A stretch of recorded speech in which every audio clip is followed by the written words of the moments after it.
children, I'm being nice since we have extra time in first period at the end of I Learn. I'm going to be reading the Hey You Down There story and then posting it because we'll see if we can be nice. We'll see if we can get through the whole story. Who knows? It's so long. 3 kids passed out just looking at it. We have 46 minutes. No. You know, I heard the first 5 times you told me. Guys, let him read, please. I can't. Hey You Down There. Calvin Spender drained his coffee cup and wiped his mouth with the back of his hand. He burped loudly and then proceeded to fill a corncob pipe with coarsely shredded tobacco. He scratched a match across the top of the table and then, holding it to his pipe, he sucked noisily until billows of acrid smoke poured from his mouth. Hang on, I have to do something real quick. We're even born. Well, some of us weren't even born yet. I'm aware. I was. We're going to make a poster this year. Dora Spender sat across the table from her husband, her breakfast scarcely touched. She coughed lightly, and then, as no frown appeared on Calvin's brow, she said, "Are you going to dig in the well this morning, Calvin?" Calvin fixed his small, red-rimmed eyes upon her, as if she had not spoke, and said, "Get going at the chores right away. You're going to be hauling up dirt." "Yes, Calvin," Dora whispered. Calvin cleared his throat, and the action caused his Adam's apple to move rapidly under the loose red skin on his neck. Do you guys know what Adam's apple is? Yeah, I think right here. Yeah. The boys that have this, There you go. Apparently he's got the boomer neck dangle, where it's just like a long neck thing there. It's like. That's when they talk. No, that's so ugly to me. He rose from the table and went out the kitchen door, kicking viciously at the tawny cat which had been lying on the doorstep. Dora gazed at him and wondered for the 1000th time what it was that Calvin reminded her of. It was not another person, it was something else. Sometimes it seemed as though the answer was about to spring to her mind, as just now when Calvin had cleared his throat, but always it stopped just short of her consciousness. It was disturbing to know with such certainty that Calvin looked like something other than himself, and yet not know what that something was. Someday, though, Dora knew, the answer would come to her. She rose hurriedly from the table and set about her chores. Halfway between the house and the barn, a donut-shaped mound of earth surrounded a hole. Calvin went to the edge of the hole and stared down into it distastefully. Only necessity would have forced him to tackle this task, but it was either this digging or the hauling of barrels and barrels of water each day from Nord Fisher's farm half a mile down the road. Calvin's herd of scrub cattle was small, but the amount of water it drank was astonishing. For 2 weeks now, ever since his well had gone dry, Calvin had been hauling water, and the disagreeable chore was becoming more unpleasant because of neighbor Nord's hints that some kind of payment for the water would only be fair. Several feet back from the edge of the hole, Calvin had driven a heavy iron stake into the ground, and to this was attached a crude rope ladder. The rope ladder had become necessary when the hole had reached a depth well beyond the length of any wooden ladder Calvin owned. Calvin hoped desperately that he would not have to go much further. He estimated that he was now down 50 or 60 feet, a common depth for many wells in the area. His greatest fear was that he would hit a layer of rock which would call for the services of a well drilling outfit. Both his funds and his credit rating were far too low for such a team. Calvin picked up a bucket to which was attached a long rope and lowered it into the hole. It was Dora's back-breaking task to pull the bucket hand over hand after Calvin had filled it from the bottom of the hole. With a mumbled curse, Calvin emptied his pipe and started down the rope ladder. By the time he got to the bottom of the hole and had filled the bucket, Dora should be there to haul it up. If she weren't, she'd hear about it. From the house, Dora saw Calvin prepare to enter the well, and she worked with desperate haste to complete her chores. She reached the hole just as a muffled shout from below indicated that the bucket was full. Summoning all her strength, Dora hauled the bucket up. She emptied it and then lowered it into the hole again. While she waited for the second bucket load, she examined the contents of the first. She was disappointed to find it had only the normal moistness of underground earth. No water seeped from it. In her own way, Dora was deeply religious, and at each 10th bucket she pulled up, she murmured an urgent prayer that it would contain more water than earth. She had settled at praying at every 10th bucket load because she did not believe it in good taste to pester God with every bucket. Also, she varied the wording of each prayer, feeling that God must become bored with the same plea repeated over and over.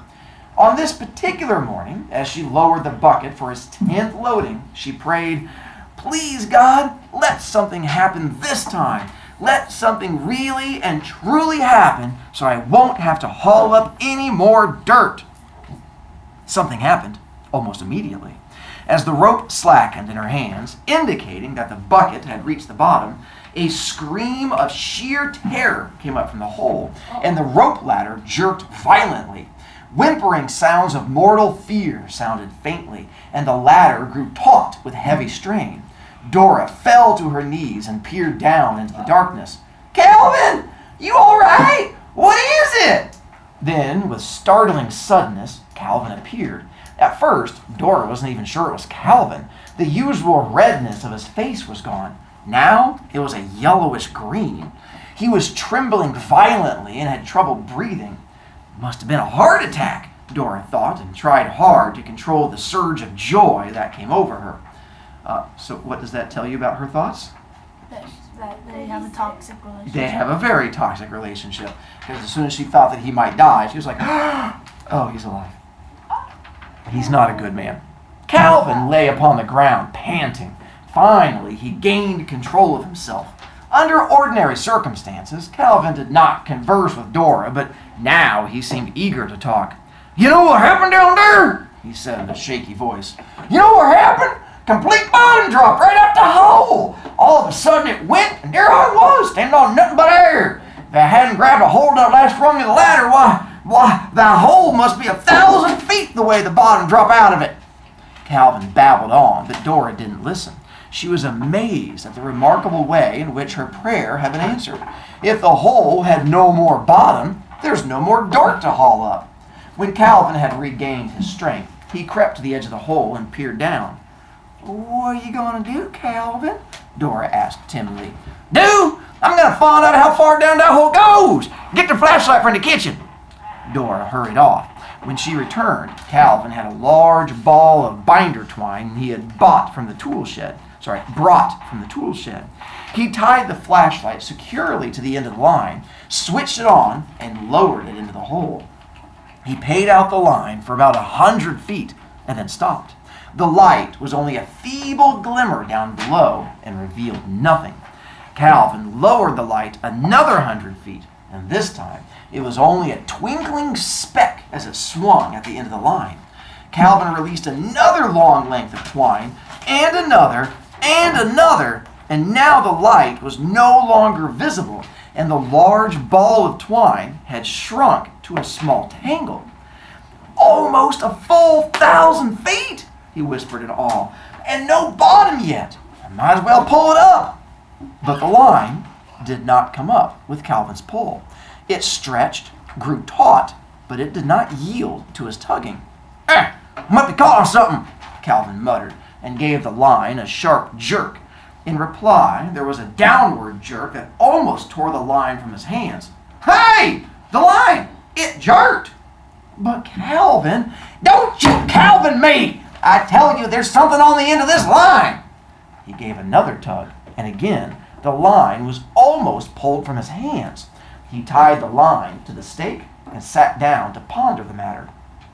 "It don't make sense," he said, more to himself than to Dora. "What could be down underground a good 1,000 feet?"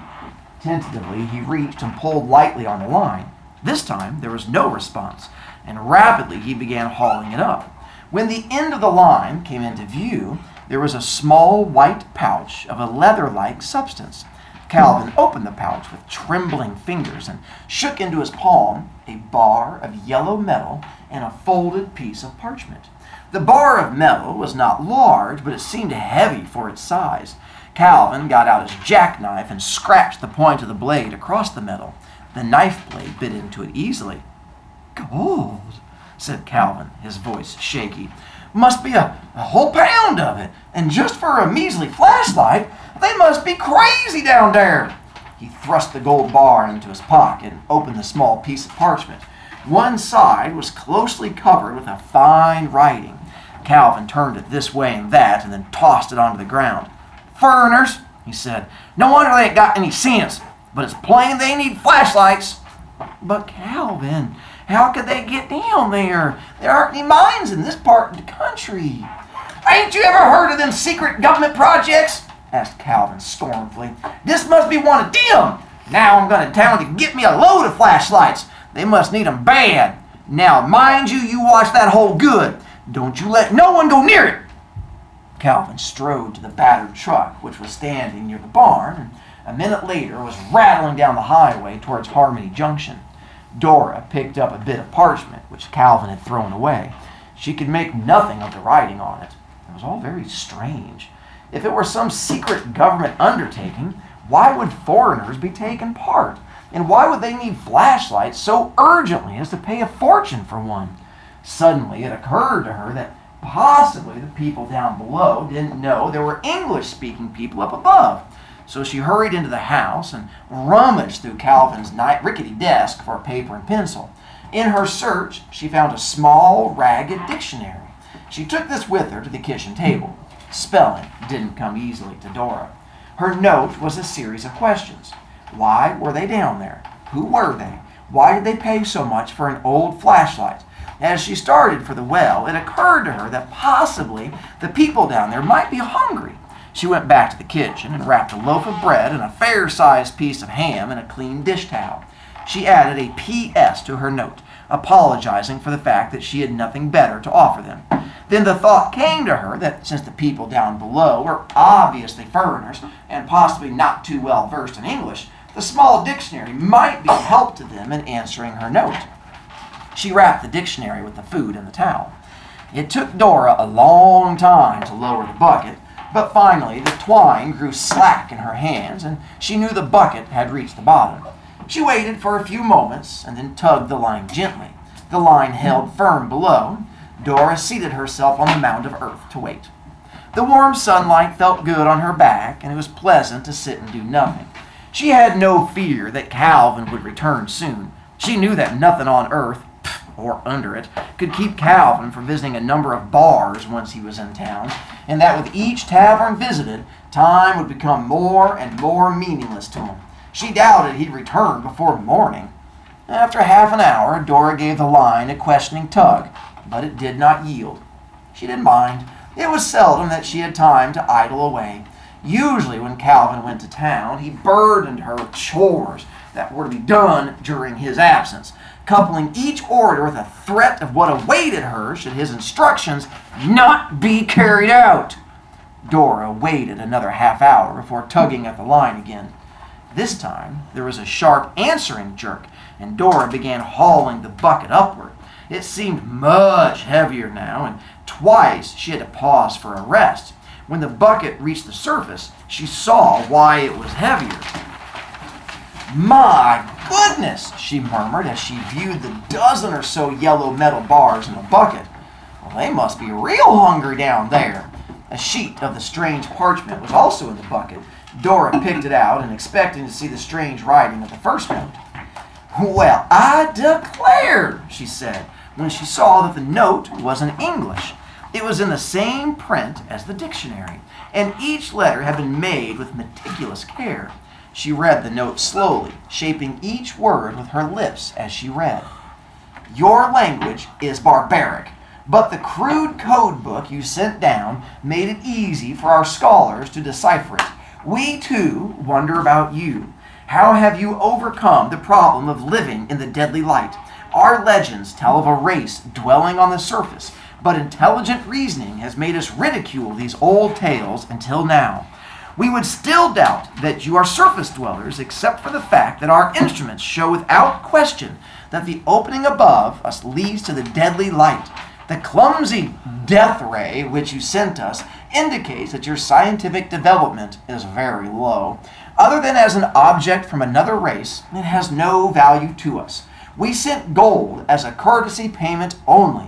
The food you call bread is not acceptable to our digestive systems, but the ham is beyond price. It is obviously the flesh of some creature, and we will exchange a double weight of gold for all that you can send us. Send more immediately! Also, send a concise history of your race and arrange for your best scientists, such as they are, to communicate with us. Glor the Master! Dora took the gold to the house and buried them in the loose black soil. She paid no heed to the sound of a car coming down the highway at high speed until it passed the house and a wild squawking sound above the roar of the motor. She hurried around to the front of the house, knowing already what had happened. She stared in dismay at the 4 chickens which lay dead in the road. She knew Calvin would blame her and beat her into unconsciousness. Fear sharpened her wits. Perhaps if she could dispose of the bodies, Calvin would think foxes had got them.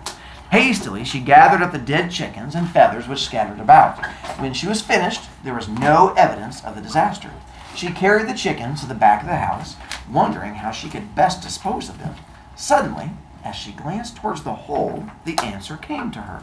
An hour later, the 4 chickens were dressed and neatly cut up. Ignoring the other instructions in the note, she sent the bulky parcel of chicken down into the hole. She sat down again to enjoy the luxury of doing nothing. When, an hour later, she picked up the line, there was an immediate response from below. The bucket was exceedingly heavy this time, and she was fearful that the line might break. She was dizzy with fatigue when she finally hauled the bucket over the edge of the hole. This time, there were several dozen bars of gold in it, and a brief note in the same precise lettering as before. Our scientists are of the opinion that the flesh you sent down is that of a creature you call chicken. This is the supreme food. Never have we eaten anything so delicious. To show our appreciation, we are sending you a bonus payment. Your code book indicates there is a larger creature, similar to chicken, called turkey. Send us turkey immediately. I repeat, send us turkey immediately. Glor the Master! Land sakes, gasped Dora. They must have eaten that chicken raw. Now where in tarnation would I get a turkey? She buried the gold bars in another part of her petunia bed. Calvin returned about 10 o'clock the next morning. His eyes were bloodshot and his face was mottled red. The loose folds of skin on his neck hung lower than usual, and more than ever he reminded Dora of something, but she couldn't quite put a name to it. Calvin stepped down from the truck and Dora cringed, but he seemed too tired and preoccupied to bother with her. She surveyed the hole glumly, then got into the truck and backed it to the edge of the mound of earth. On the back of the truck was a winch with a large drum of steel cable. "Fix me something to eat," he ordered Dora. Dora hurried into the quick pause. Has anyone, without saying it, figured out what it is she thinks he looks like? Yeah. We'll see if you're right. Dora hurried into the house and began preparing ham and eggs.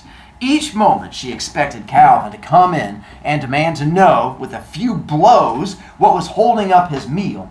But Calvin seemed very busy in the vicinity of the hole. When Dora went out to call him to eat, she found he had done a surprising amount of work. He had attached an oil drum to the steel cable.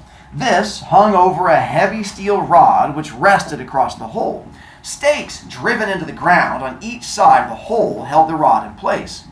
"Your breakfast is ready, Calvin." "Shut up," Calvin answered. The winch was driven by an electric motor, and Calvin ran a cable from the motor to an electric outlet on the yard light post. From the cab, he took a number of boxes and placed them in the oil drum. "Whole 100 of them!" He chuckled, more to himself than Dora. 59 cents apiece. Peanuts. 1 bar of gold will buy thousands. Calvin threw the switch which controlled the winch, and with sickening force, Dora realized the terrible thing that would soon happen.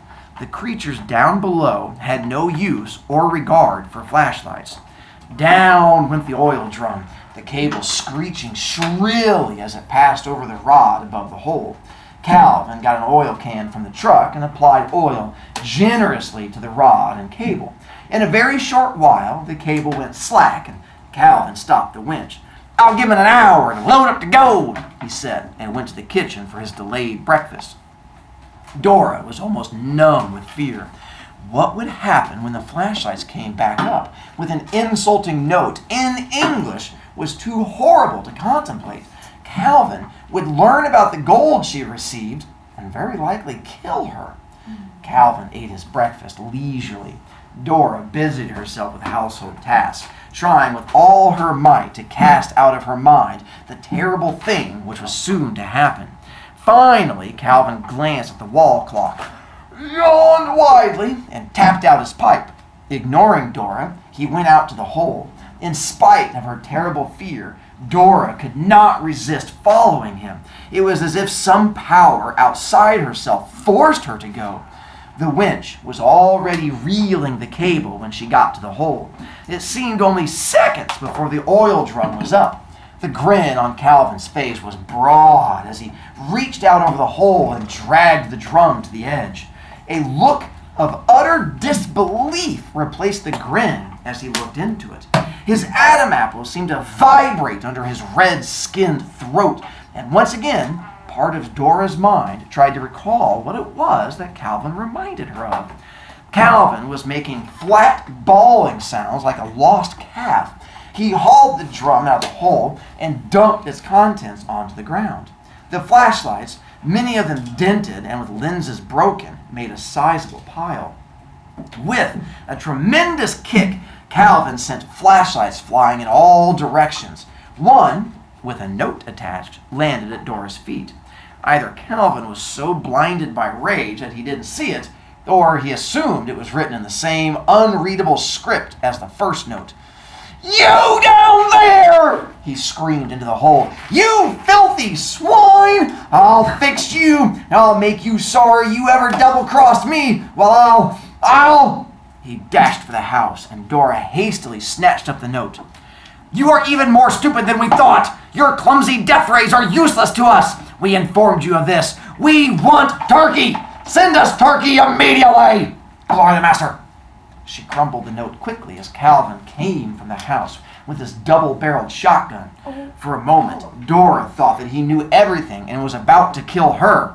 "Please, Calvin?" "Shut up," said Calvin. "You saw me work that winch. Can you do it?" "Yeah, but do you guys like Calvin?" No. Don't worry then. "Why, yes, but what? Knitting to me. I'm going down there to fix them dirty foreigners. You send me down and bring me up." He seized Dora by the shoulder. "And if you mess things up, I'll fix you too. I'll really and truly fix you." Dora nodded dumbly. Calvin put his gun into the oil drum and pushed it to the center of the hole. Then, hanging onto the cable, he carefully lowered himself into the drum. "Give me just 1 hour to run them dirty rats down, then you bring me back up." Dora threw the switch and the oil drum went down. When the cable slackened, she stopped the winch. She spent most of the next hour praying that Calvin would not find the people down there and become a murderer. Exactly an hour later, Dora started the oil drum upward. The motor labored mightily as though under a tremendous strain, and the cable seemed stretched almost to the breaking point. Dora gasped when the oil drum came into view. Calvin was not in it. She shut off the motor and hastened to the drum, half expecting to find Calvin crouching down inside. But Calvin was not there. Instead, there were scores of gold bars, and on top of them, a sheet of the familiar white parchment. "Land sakes," Dora said, as she took in a full view of the drum's contents. She had no idea of the value of the treasure which she gazed. She only knew it must be immense. Carefully, she reached down and picked out the note, which she read in her slow, precise way. "Not even the exquisite flavor of the chicken compares to the incomparable goodness of the live turkey you sent down to us. We must confess, we thought turkey would be rather different from this, but that does not matter. So delicious was the turkey that we are again sending you a bonus payment. We beg you, send us more turkey immediately. Glory the master." Dora read the note a second time to make sure she understood it fully. Well, I declare, she said in considerable wonder. I do declare. And that's where it is. So, what did Calvin look like? A turkey. Because he had the little dangly red neck thing right there, and he was like, "Oh, what's wrong with there? What's going on there?" Like his little thing was back, like. And so, what happened to Calvin? He got He got eaten. See? No more Calvin. So basically, he was a human, but when They thought he was a turkey. They don't know what turkey looks like. That sucks.